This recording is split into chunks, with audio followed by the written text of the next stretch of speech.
अब आते हैं मेन आज की क्लास की थ्योरी, जिसका नाम है conservation of mechanical energy. Mechanical energy क्या होती है?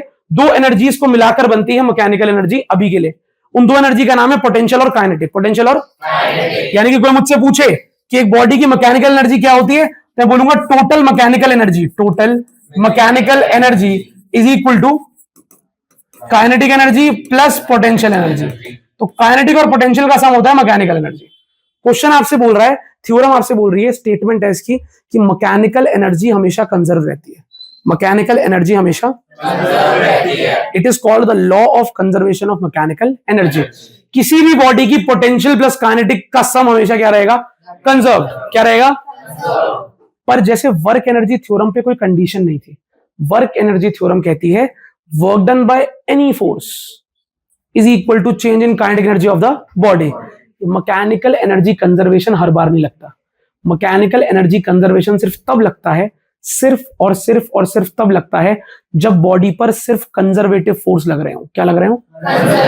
अगर बॉडी पर एक भी नॉन कंजर्वेटिव फोर्स लग रहा है तो आप मैकेनिकल एनर्जी कंजर्वेशन का फॉर्मूला नहीं लगा सकते। कंजर्वेशन का मतलब क्या है? कंजर्वेशन का मतलब है कि अगर मेरे पास अभी 15 जूल एनर्जी है, मैं एक बॉडी हूं, मेरे 15 जूल एनर्जी है, 5 काइनेटिक है, 10 पोटेंशियल है मेरे पास, तो थोड़ी देर बाद, आधे घंटे बाद, 20 मिनट बाद, 25 मिनट बाद मेरे ऊपर बहुत सारे फोर्सेस ने एक्ट किया। एक फोर्स इधर से आया, एक फोर्स इधर से आया, एक फोर्स इधर से आया, पर सारे फोर्स कंजर्वेटिव थे। कितने थे? कंजर्वेटिव। मेरे पास टोटल एनर्जी पहले 15 थी, मेरे ऊपर बहुत सारे फोर्स एक्ट कर रहे थे, फोर्स ने एक्ट किया तो मुझे धक्का भी लगा, मेरी स्पीड बढ़ी, स्पीड घटी, सब हुआ। लेकिन आधे घंटे बाद बहुत सारे फोर्सेस के लगने के बाद किसी ने मुझसे पूछा अब आपकी एनर्जी कितनी है?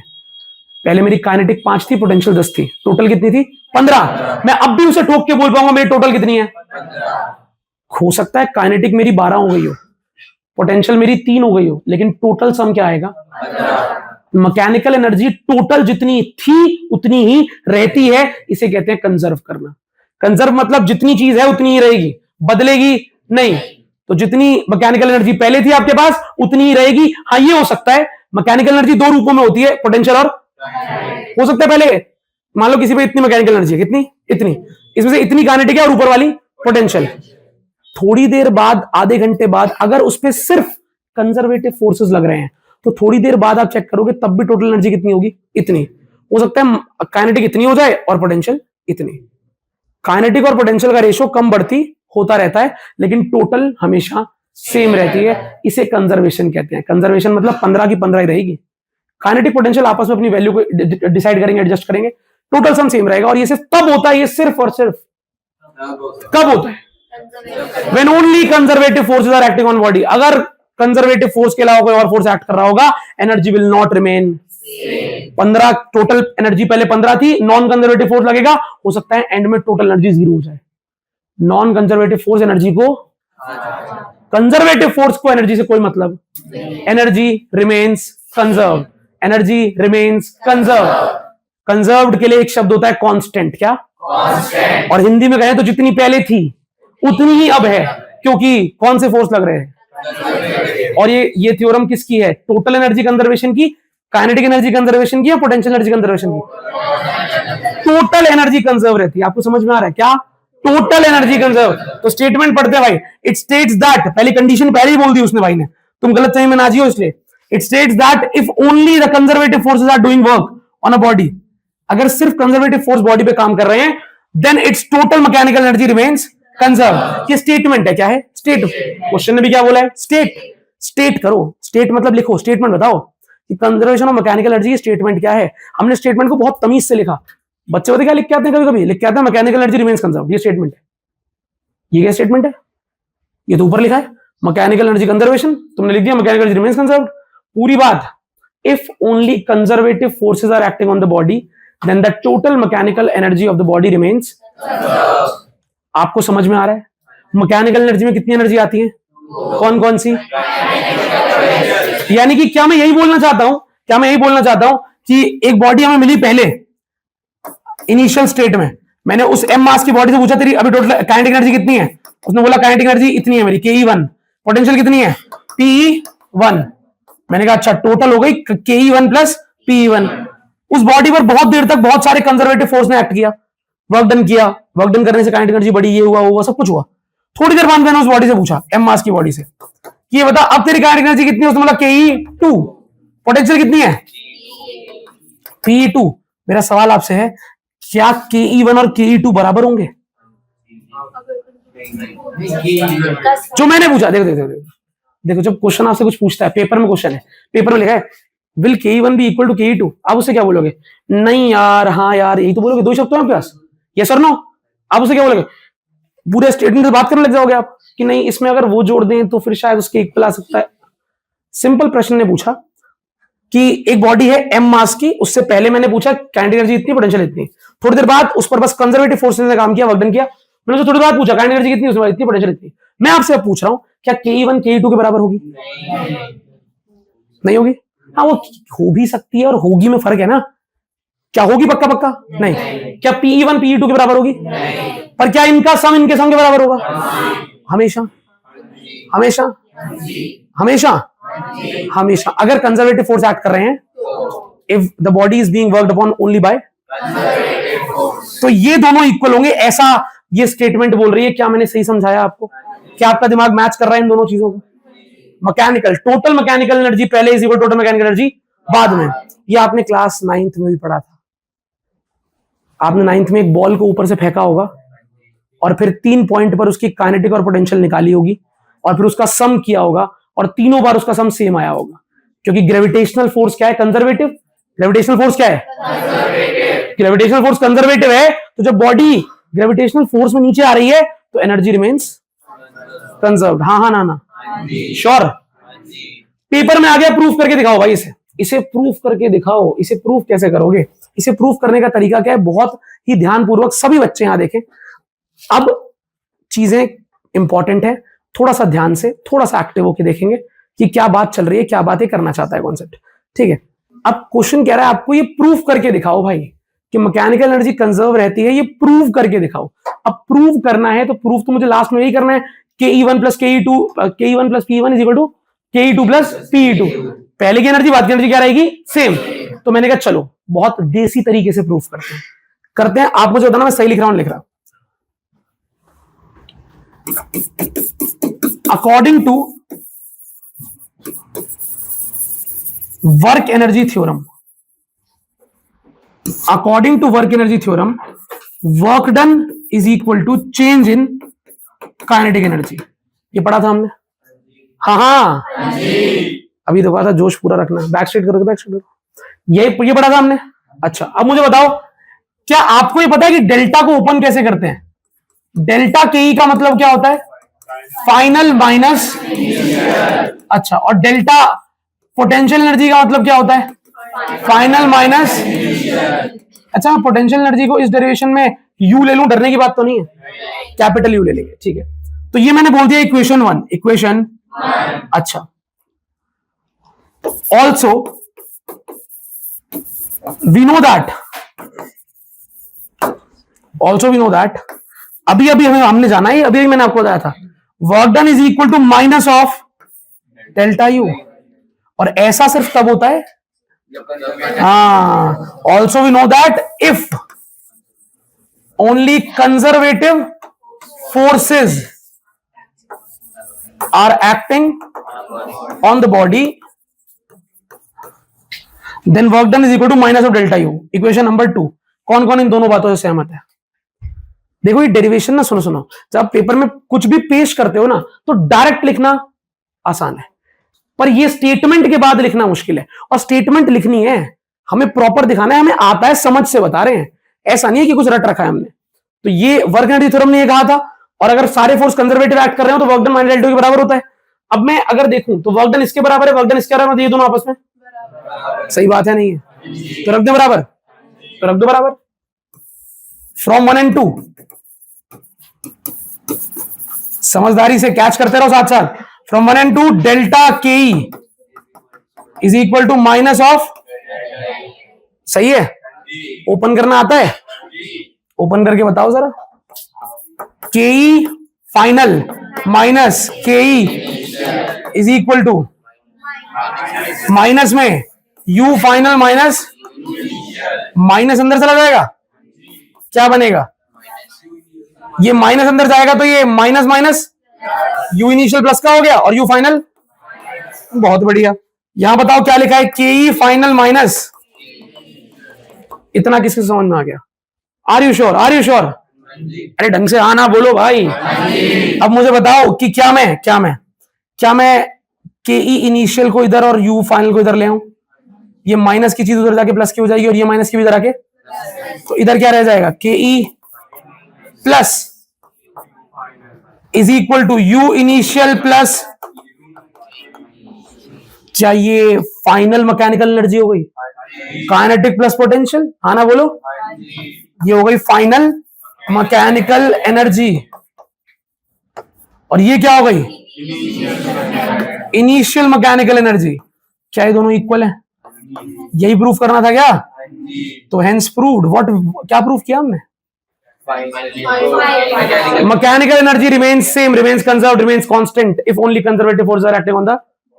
देखो ये तो हमेशा सच है, ये तो हमेशा फोर्स कंजर्वेटिव हो चाहे फोर्स, लेकिन ये कंडीशन तभी लगेगी जब फोर्स क्या हो। और इन दोनों की मदद से हम यहां पे पहुंचे, तो ये सिर्फ तभी ट्रू होगा जब फोर्सेस क्या होंगे। बहुत मुश्किल डेरिवेशन है, सच बोलना आसान है। पेपर में किस नाम से आएगी? Prove principle of conservation of. भैया इसे लॉ क्यों नहीं बोलते? इसे लॉ इसलिए नहीं बोलते क्योंकि हमेशा नहीं लगता, इसे तब लगेगा जब फोर्स क्या होंगे? कंजर्वेटिव। समझ रहे हो? हाँ ना बोलो? Mechanical energy remains conserved, mechanical energy if only conservative forces are acting on the, this is the proof, getting it? Freely falling body. अब पेपर में क्या आएगा, किस हेडिंग से आएगा, क्या पूछेगा? क्या बॉल को गिरो? नहीं, दो शब्द होंगे, फ्रीली फॉलिंग बॉडी वाला फ्रेज दिख जाएगा आपको, या फिर बोलेगा during a free fall of a ball, free fall of a body, show that mechanical energy remains. Total mechanical energy conserve होती है। इसको एग्जांपल से करके दिखाओ कि गेंद को अगर मैं ऊपर से नीचे फेंक रहा हूं तो उसमें मैकेनिकल एनर्जी कंजर्व रहेगी। प्रूफ करके दिखाओ कि ए पॉइंट, बी पॉइंट और सी पॉइंट जब बॉल नीचे आ रही है तब एनर्जी कंजर्व रहेगी। अब यहां पहले धरती बना लेते हैं भाई, ये ग्राउंड है। मैं नहीं चाहता कि बहुत महंगे तरीके से आप ये करो, कि बहुत सस्ता डेरिवेशन है। आपको UT plus half T square आता है, S is equal to UT plus और V square minus you square is equal to, बस खत्म काम। अच्छा अब 3 पॉइंट है बच्चों, ये पॉइंट है ए, ये पॉइंट है और ये पॉइंट है। बॉल किस तरफ जा रही है? नीचे, ग्राउंड पे पहुंच गई। तो बॉल को टॉप से छोड़ा है, टॉप से, अगर टॉप से छोड़ा है तो क्या मैं बोल सकता हूं velocity at point A is, सही है? मुझे बी पॉइंट की स्पीड नहीं पता, सी पॉइंट की भी नहीं पता, सही सही, यहां तक तो कोई दिक्कत नहीं है। क्वेश्चन ने क्या बोला? Show that the total mechanical energy of a freely falling body remains through out it's fall. जब तक गिरती है एनर्जी सेम रहती है। मतलब एक बॉल ऊपर से नीचे आ रही है, मैंने टॉप पे बॉल से पूछा तेरी एनर्जी कितनी है, उसने बोला मेरे लिए 15 जूल। वो नीचे आ रही थी, मैंने बीच में 15 बार उसे स्टैचू बोल के पूछा अब कितनी? 15। अब कितनी? 15। टोटल एनर्जी 15 ही थी। मैंने काइनेटिक पूछी तो वो चेंज हो रही थी, पोटेंशियल पूछी तो वो भी, लेकिन टोटल वाज सेम। चलो देखते हैं, क्या आप और मैं काइनेटिक एनर्जी का फॉर्मूला जानते हैं? Half M B square, half M B. तो हम यहां पहले से लिख देते हैं, ये डेरिवेशन का पार्ट नहीं है, ये बस आपको बताने के लिए कि आपको पता होना चाहिए पोटेंशियल एनर्जी होती है एम जी एच। अगर बॉडी ग्राउंड से एच हाइट ऊपर है तो पोटेंशियल एनर्जी होगी एम जी एच। क्या है? बॉडी की हाइट। एच क्या है? बॉडी की, बॉडी जितनी हाइट ऊपर होती है उसको हम एच की जगह पुट कर देते हैं एम जी इंटू वो हाइट जिस पर बॉडी है। तो अगर बॉडी धरती से एक्स डिस्टेंस ऊपर है तो उसकी पोटेंशियल एनर्जी कितनी हो जाएगी? M g x. अगर वो धरती से वाई डिस्टेंस ऊपर है तो पोटेंशियल एनर्जी का फॉर्मूला होता है एम इंटू जी इंटू बॉडी ग्राउंड से कितना ऊपर है वो हाइट, एम इंटू जी इंटू हाइट, सही। और काइनेटिक एनर्जी क्या होती है? Half into mass of the body into velocity का। अच्छा चलिए अब आते हैं A point, B point, C point की बात करते हैं। मैं सबसे पहले बात करूंगा यहाँ पे हेडिंग डालकर, क्योंकि मुझे 3 नंबर का टॉपिक है, 3 नंबर पूरे चाहिए। तो मैं लिखूंगा एट पॉइंट ए दो एनर्जी होंगी, काइनेटिक भी होगी और पोटेंशियल भी होगी। अब क्योंकि मैंने बॉल को ऊपर से जस्ट छोड़ा है, जस्ट ड्रॉप किया है, ड्रॉप किया तो मेरी स्पीड कितनी है यहाँ पे? तो मैंने निकाला 1/2 मास इंटू 0 का स्क्वायर। तो ए पॉइंट पर काइनेटिक एनर्जी क्या आ गई? कौन कौन सहमत है? बी पॉइंट, अच्छा ए पॉइंट की पोटेंशियल एनर्जी की बात करते हैं, एम इंटू जी। ए पॉइंट पर हाइट मान लेते हैं, ये टोटल हाइट मान लेता हूं मैं एच। सही। अच्छा, मैं मान लेता हूं कि ये डिस्टेंस जब बी ऊपर से नीचे आई बॉल, इसको लेट कर लेते हैं एक्स। अगर ये एच है, अगर ये एच है और ये एक्स है, तो ये बचा हुआ कितना हो गया? H minus. ये मत बोलना इसमें दिक्कत है क्या? अरे बोल दो अगर है तो, कोई दिक्कत की बात नहीं है।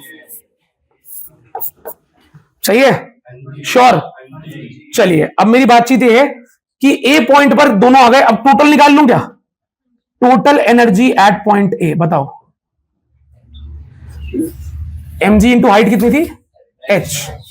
तो टोटल एनर्जी कितनी आ गई? 0 प्लस एम जी एच, यानी कि एम जी एच। चलिए अब किसकी बारी? तो हमने लिख दिया यहां पे at point B. Point B की बात करते हैं। पॉइंट बी पर क्या स्थिति है भाई? पॉइंट बी पर नीचे आ गए अपन, है ना? बॉडी, अब ये वाली body B point, ball ground से कितना ऊपर है? H minus. हाँ ना बोलो। पर जब बॉल को मैंने ऊपर से छोड़ा था तो स्पीड क्या थी? 0। लेकिन जब बॉल नीचे जाती है उसकी स्पीड बढ़ती नहीं है क्या? बढ़ती है ना, बढ़ती है ना? अरे बोलो।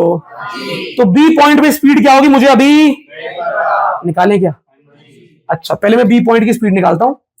तो कैसे निकलेगी स्पीड? ध्यान देखिएगा, ध्यान से सारे। मुझे लगता है आपको पता है, v square minus you square is equal to 2as, पता है? अगर मैं मोशन ले रहा हूं ए से लेके बी तक का, कौन सा वाला? आपको मैंने ऐसे क्वेश्चन कराए थे, मैं दोबारा लिख देता हूं। ए से बी तक, जब बॉडी ए से बी पे आ रही है, ए से बी पे आ रही है, उस दौरान डिस्प्लेसमेंट क्या है? एक्स या माइनस एक्स? सोच के बताओ। नीचे आ रही है ना भाई, नीचे आ रही है तो क्या होगा? एक्सेलरेशन क्या है? जी या माइनस जी? क्योंकि एक्सेलरेशन भी कहां लग रहा है? नीचे की तरफ। और फिजिक्स में जो भी चीज नीचे लगती है उसे क्या लेते हैं? और जो भी ऊपर हो। तो एक्सेलरेशन माइनस जी हो गया, डिस्प्लेसमेंट हो गया माइनस एक्स। अच्छा, यू क्या है? यू, बॉडी ए से बी पे जा रही है तो ए पॉइंट पर उसकी स्पीड कितनी थी? श्योर हो? तो इनिशियल स्पीड क्या है भाई? 0। और फाइनल स्पीड तो निकालनी है मुझे बी पॉइंट वाली, हाँ ना बोलो। तो जब मैं इन सबकी वैल्यू पुट कर देता हूं, देखो बताओ जरा। वीबी का स्क्वायर माइनस 0 का square is equal to 2 into minus G into, सही है? तो क्या आएगा बताओ?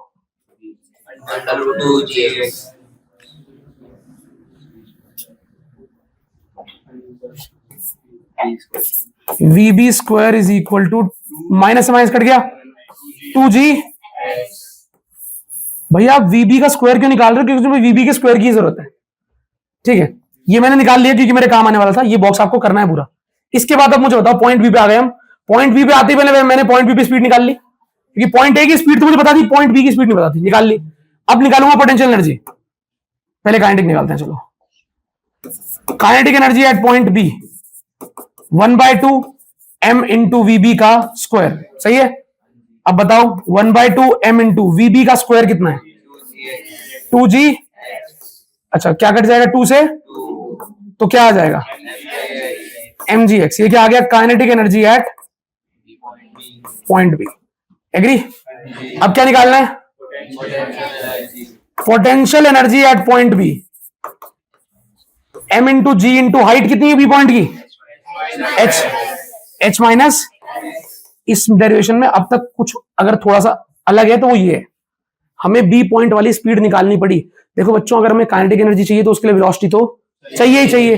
तो बी पॉइंट पे मुझे वेलोसिटी निकालनी पड़ी क्योंकि हाफ एम स्क्वायर लगाना था। मुझे सी पॉइंट पे वेलोसिटी निकालनी पड़ेगी क्योंकि हाफ एम स्क्वायर लगाना है। काइनेटिक एनर्जी के लिए वेलोसिटी तो चाहिए। अच्छा, तो ये आ गई आपकी काइनेटिक एनर्जी, ये आ गई आपकी पोटेंशियल। अब बताते हैं टोटल एनर्जी क्या होगी। Total energy at B is equal to, plus कर दो भाई, m g x plus m g h minus x. कुछ कॉमन आता हुआ दिख रहा है क्या? क्या दिख रहा है कॉमन आता हुआ? एम जी कॉमन आ रहा है, बढ़िया। एम जी ले लिया कॉमन, क्या बच गया? X plus h minus x. अब क्या बचेगा? M g. ये आ गया टोटल एनर्जी एट बी। कौन कौन इस बात से सहमत है कि ये तो सेम ही आ गया भाई? सेम आ गया। तीसरा पार्ट कौन सा पॉइंट? एट पॉइंट सी। यहां कर लेंगे, यहां कर लेते हैं eight point C.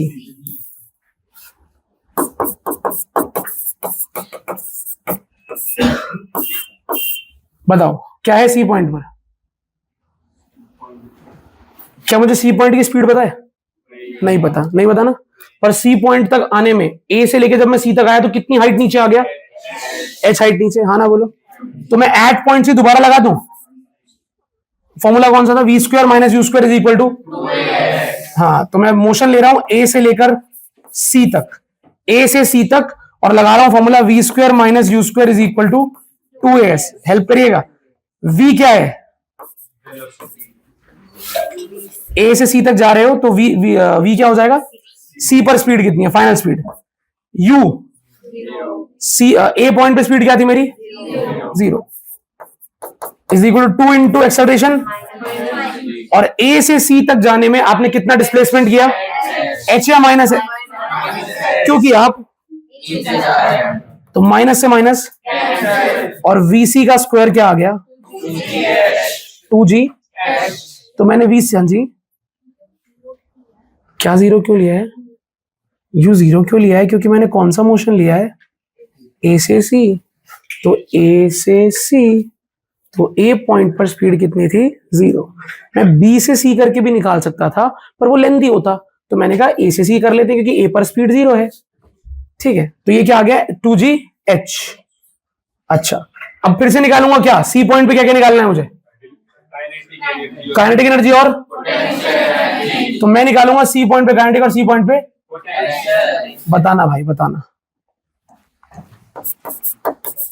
Kinetic energy at point C, half M V C का square, half M V C के स्क्वायर की वैल्यू 2gh। 2 से 2 क्या आ गया? बढ़िया। Potential energy at C, potential energy होती है mg into height. C point पे आपकी हाइट क्या है? 0। आप ग्राउंड पे आ गए, हाइट 0, तो पोटेंशियल एनर्जी क्या आ गई? 0। तो 0 प्लस mgh, टोटल एनर्जी क्या आएगी? Total energy at C is equal to, तो अब बताओ, अब कुछ बोलने की जरूरत है या हो गया? तो इसमें लिखेंगे क्या इसके बाद? मेन लाइन तो आएगी। अब मेन लाइन क्या आएगी? Total energy at A is equal to total energy at, is equal to total energy at. This shows that mechanical energy remains conserve during free fall, throughout during free fall. ये line लिखनी पड़ेगी। T total energy ए पर, B पर, सी पर बराबर आ गई। ठीक है, और देखो कोई ज्यादा कष्ट नहीं किया हमने, लगाया तो mgh और हाफ एम वी स्क्वायर ही हर बार। बस मुझे बी पर और सी पर स्पीड पता नहीं थी, तो कौन से फॉर्मूले का हेल्प लिया? V square minus you square और 2as। तो मैंने एक बार बी की स्पीड निकाली, एक बार सी की निकाली, और फिर काइनेटिक और पोटेंशियल निकाल के ऐड कर दिया। समझ रहे हो? ये इतना डिफिकल्ट नहीं है, लेकिन 2 बार करने के बाद तो हो जाता है। चलिए आगे बढ़ते हैं। इसका ग्राफ है यार पेपर में, इसका ग्राफ आता है पेपर में कि ये एनर्जी जो है, आपने देखा एक बात नोटिस करी आपने कि काइनेटिक एनर्जी की बात करते हैं, पहले काइनेटिक एनर्जी कितनी थी? 0। फिर थोड़ा बढ़ के कितनी हो गई? mgx, और फिर और बढ़ के कितनी हो गई? काइनेटिक एनर्जी बढ़ती जा रही है ना। पोटेंशियल की बात करते हैं, पोटेंशियल पहले कितनी थी? mgh, h तो बहुत ज्यादा है। फिर पोटेंशियल एनर्जी कितनी हो गई? h माइनस x, थोड़ी कम हो गई, और लास्ट में पोटेंशियल एनर्जी कितनी हो गई? पोटेंशियल कम हो रही है, काइनेटिक, लेकिन टोटल एनर्जी रिमेन्स। तो भाई जो इसका ग्राफ है, हमेशा डेरिवेशन के साथ ग्राफ बनाना ही बनाना है फ्रीली फॉलिंग बॉडी वाले में। अब ये है एनर्जी, इस तरफ एनर्जी है, एनर्जी नहीं है, हाइट है, सॉरी, इस तरफ आएगी हाइट।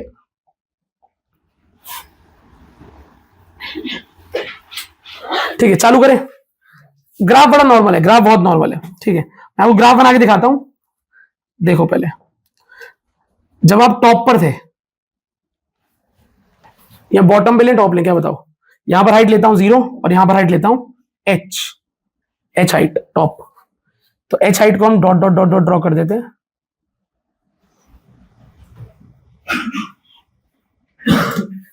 अब बताओ, h हाइट पर आपकी कौन सी एनर्जी मैक्सिमम थी? पोटेंशियल। बॉल तो रुकी हुई थी, काइनेटिक क्या थी? 0। तो पोटेंशियल एनर्जी यहां पर है, येलो से मार्क कर रहा हूं पोटेंशियल को, और काइनेटिक एनर्जी कहां है? व्हाइट से काइनेटिक एनर्जी को। ठीक है, तो समय के साथ क्या हो रहा था, पोटेंशियल एनर्जी जब बॉल एच हाइट से नीचे आ रही थी, 0 हाइट पे, तो क्या हो रहा था, पोटेंशियल एनर्जी कम हो रही थी, कम होते होते क्या हो गई, तो ये किसका ग्राफ है, पोटेंशियल एनर्जी, सीधी लाइन है बिल्कुल।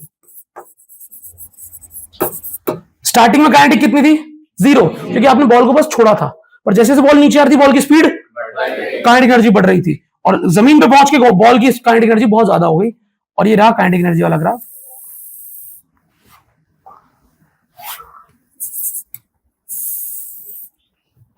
ये क्या है, काइनेटिक एनर्जी, पर इन दोनों का सम क्या था, सेम। तो ये जो लाइन है, ये है टोटल एनर्जी। क्या है ये, आप देख पा रहे हो कि जब आप एच हाइट पे थे, बीच में कहीं थे, ग्राउंड पर थे, हर जगह टोटल एनर्जी ऊपर कितनी है, इतनी है, सेम। हर बार टोटल एनर्जी वाले ग्राफ को टच करोगे, सेम है, टोटल एनर्जी पूरे रास्ते में सेम थी, बस काइनेटिक बढ़ रही है, कभी कम हो रही है, पोटेंशियल बढ़ रही है, कभी कम हो रही है, लेकिन दोनों का सम क्या है, तो this is the graph of energy versus height. क्या है, एनर्जी वर्सेस, यहां पे हाइट है, यहां पर एनर्जी है, energy versus height for a freely falling body, for a, तो इसमें आप काइनेटिक एनर्जी, पोटेंशियल एनर्जी और टोटल एनर्जी का वेरिएशन दिखा रहे हो। आपको ग्राफ के ऊपर नाम लिखना है, ये पोटेंशियल एनर्जी का ग्राफ है, टोटल एनर्जी का है, वो काइनेटिक एनर्जी का है, और यहां पर एक्सिस पर एनर्जी और हाइट लिखना है। तो आप क्या दिखा रहे हो, energy versus height for a freely falling body, जहां पर आप काइनेटिक, पोटेंशियल और टोटल एनर्जी को नाप के दिखा रहे हो। ठीक है, पक्की बात है, श्योर। कौन सा ग्राफ बिल्कुल कांस्टेंट है, because total energy remains constant. ठीक है, बाकी दोनों बढ़ भी रहे हैं, और किसी ने आपसे पूछा कि अंदाजा बात में बताओ, ऊपर से नीचे आने पे क्या होता है, क्या बोलोगे, ऊपर से नीचे, ऊपर पोटेंशियल एनर्जी मैक्सिमम, नीचे आने पोटेंशियल एनर्जी कम हो जाती है, ऊपर काइनेटिक एनर्जी 0, बॉल भी तो रुकी हुई है, बॉल छोड़ी, स्पीड बढ़ेगी, काइनेटिक एनर्जी भी बढ़ जाए, तो बॉल जब ऊपर से नीचे आती है, काइनेटिक एनर्जी बढ़ती है, पोटेंशियल एनर्जी, लेकिन टोटल रिमेन्स। तो this is the derivation with graph. Graph भैया नहीं पूछा तो, अरे पूछा ना पूछा फर्क नहीं पड़ता, ये डेरिवेशन आया एबीसी पॉइंट वाला, करके आना है, हम ग्राफ बनाकर आएंगे किसी भी हालत में, समझ रहे हो, ग्राफ मत छोड़ना। और इसमें भैया पूछा ही नहीं था, अरे पूछा हो ना पूछा हो, दोबारा बोल रहा हूं, ग्राफ बना के, और ग्राफ को कभी कभी ग्राफ नहीं बोलता, वेरिएशन बोलेगा, क्या बोलेगा, वेरिएशन।